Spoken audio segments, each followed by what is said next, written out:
proper journalist, because we'll be definitely let down.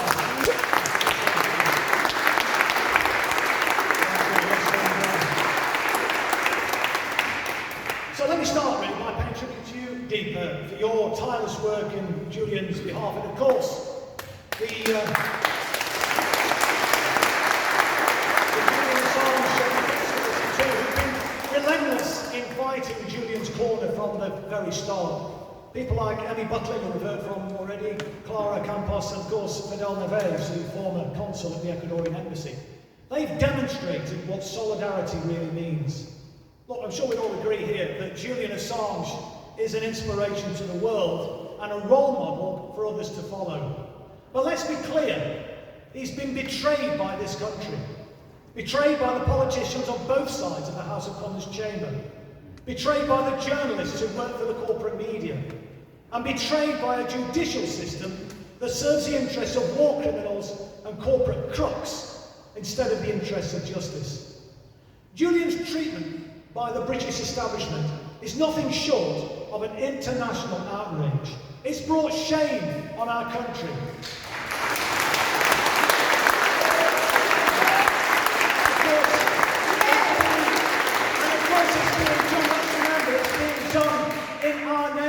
We're supposed to live in a democracy, aren't we? So it shames all of us too. But I object and I reject the system that's incarcerated a journalist for telling the truth, for exposing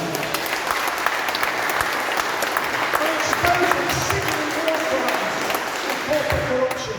How dare Dominic Raab accuse China of gross and egregious human rights abuses when that's precisely what his government's doing to Julian Assange. The hypocrisy is absolutely breathtaking, and I'm sick to death of listening to ministers castigating countries like Russia, China and Iran when they're either unwilling or incapable of getting their own house in order here in Britain. And what about the leader of the official opposition? Sir Keir Starmer. As a knight of the realm, he's a pillar of the establishment. And when he was the director of public prosecutions, he did his level best to get Julian extradited to Sweden on trumped-up charges. And I've got to say, I'm very sad that even Jeremy Corbyn said he didn't object to the attempted extradition to Sweden. And the right-wing Labour MP, Stella Creasy, positively revelled in the feeding frenzy. She even persuaded more than 70 parliamentarians to sign a letter to the Home Secretary in April 2019. 56 of these characters were Labour MPs and peers, and 9 others had recently resigned the Labour whip to join the ill-fated Change UK, otherwise known as the Funny Tinge Party. Creasy was insisting on Julian's extradition to Sweden. Shame. And her parliamentary missive to Sajid Javid urged him to, and I quote, do everything you can to champion action that will ensure that Julian Assange can be extradited to Sweden. But look, all of these politicians, all of these parliamentarians knew that the extradition to Sweden was just a pretext. They knew the idea was to get Julian extradited to Sweden so that he could then be extradited to the US. Why was I the only MP pushing Julian's case? Where were the other MPs? Where were the MPs?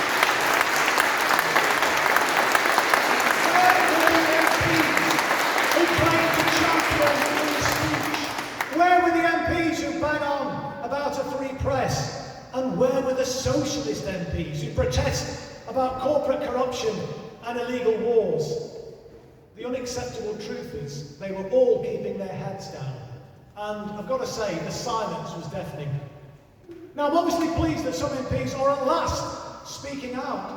I just wish that senior figures like Jeremy Corbyn, John McDonnell and Richard Bergen had used their positions when they were shadow ministers to plead Julian's case. The number of MPs who are speaking out is still woefully inadequate. So Julian has clearly been betrayed by Britain's political class. But what about his fellow journalists? With a few notable exceptions, their role has been utterly contemptible. One of those notable exceptions is John McAvoy. He's an investigative journalist who writes for publications such as Pancras and the Canary. He recently highlighted the deathly silence of journalists who previously mocked Julian, but then said nothing about the shocking revelations, and they really were shocking revelations, that the CIA were plotting to kidnap and assassinate him. Apparently Mike Pompeo wanted revenge after WikiLeaks published the Vault 7 files in 2017. This, as I'm sure you're aware, was the largest leak in CIA history, and it revealed how UK agencies had held workshops with the CIA to find ways to hack into the household devices of every citizen in the United Kingdom. Why didn't the Fourth Estate call out this clear abuse of power? And why hasn't there been wall-to-wall media coverage of the CIA's covert plans to murder an award-winning journalist on British soil? It's an absolute disgrace and an outrage.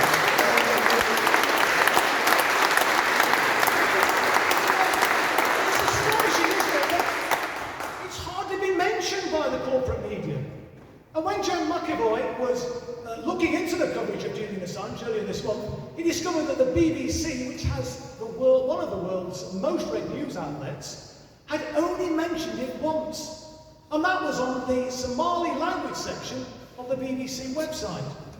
Of course, the story did appear a couple of times in The Guardian after it first broke, although to put that into perspective, the week after Alexei Navalny was reportedly poisoned by the Russian government, The Guardian published 16 separate stories on the issue, including video reports and opinion pieces. But stories that embarrass Western intelligence services are invariably played down or ignored altogether by the corporate media.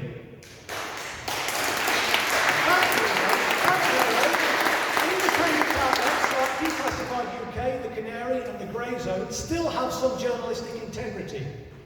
The independent media are the only ones who are still prepared to pick up the cudgels on our behalf.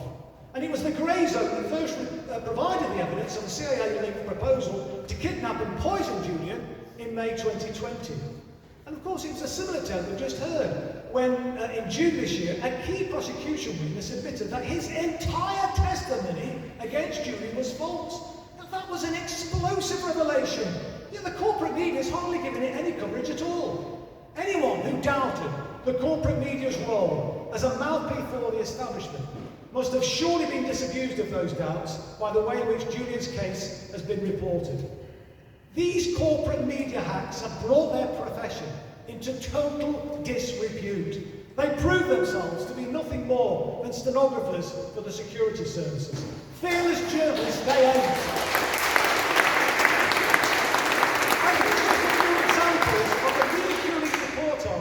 To which John McAvoy was referring. Now, it's almost 4 years since The Guardian's James Ball claimed, and I'm quoting him now, the only barrier to Julian Assange leaving Ecuador's embassy is pride, apparently. He also said that Julian was unlikely to face prosecution in the United States. And 2 months later, he said, Julian was being treated like a grounded teen. He should hold his hands up and leave the embassy. Another corporate media hack was also dismissive about Julian's plight. In a piece by Marina Hyde, she wrote in The Guardian in 2017 that the moral of the Assange story was wait long enough and bad stuff goes away. Hyde concluded her sneering story with a sarcastic comment that Captain WikiLeaks will get out of pretend jail eventually. And of course, the insults and ridiculing have been relentless. When Julian sought political asylum in 2012, Suzanne Moore said this: "I bet Assange is stuffing himself full of flattened guinea pigs.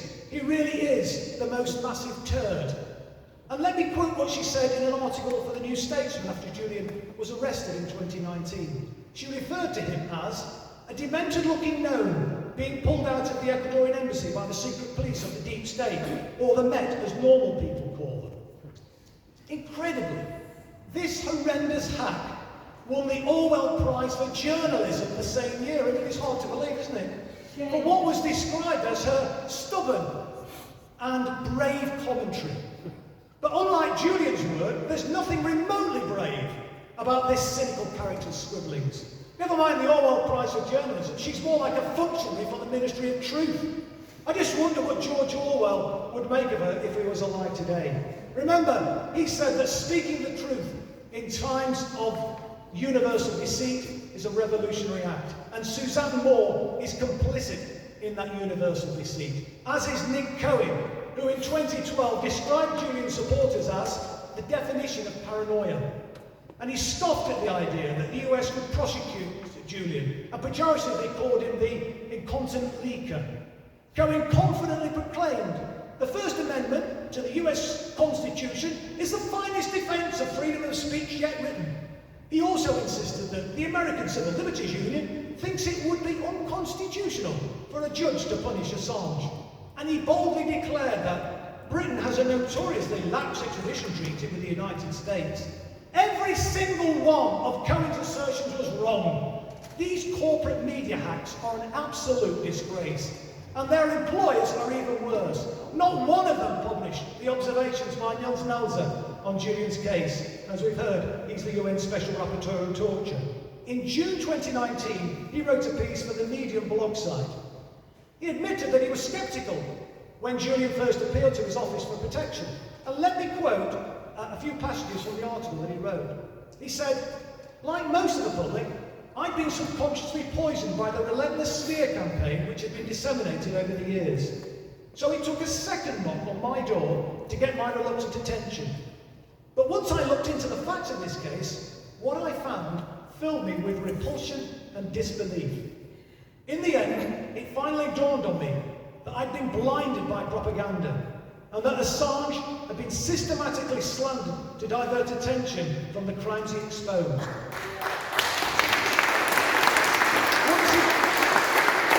Once he'd been dehumanised through isolation, ridicule and shame, just like the witches we used to burn at the stake, it was easy to deprive him of his most fundamental rights without provoking public outrage worldwide.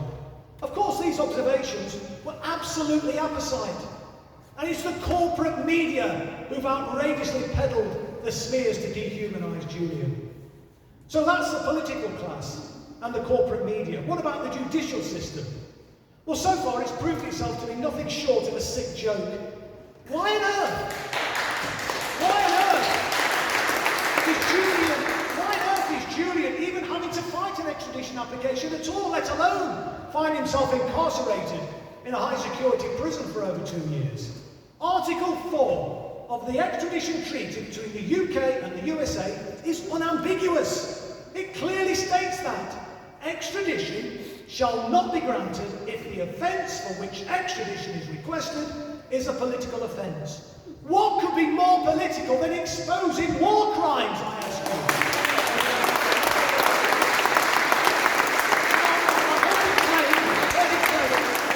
That Parliament removed the bar on political offences, though, because the Extradition Act didn't specifically refer to them when the legislation was passed in 2003. But that doesn't stand any scrutiny at all. When the extradition bill was being debated in the House of Commons in December 2002, the issue of political offences was actually raised by MPs. And the government's response was absolutely unequivocal. Responding to the debate on the extradition bill on the 9th of December that year, Bob Ainsworth explicitly stated that the bill will ensure that no one can be extradited where the request is politically motivated. So I ask you, what the hell is going on? It's as plain as a pikestaff, as far as I'm concerned, that the system that Julian's fighting is completely rotten to the core. As Edward Snowden is reputed to have said, when exposing a crime is treated as committing a crime, you're being ruled by criminals. Which pretty much sums up Britain today. Look, Julian's been betrayed by the politicians. He's been abandoned by the corporate media. And so far, he's been unjustly treated by the judiciary. But we, the people, are Julian's last line of defence, and failure is not an option. With the world standing on the brink of climate catastrophe, and the AUKUS deal raising tensions with China, the need for fearless journalism has never been more important. So let's make one hell of a speech tomorrow to show the court that the British people say, "Free Julian Assange!"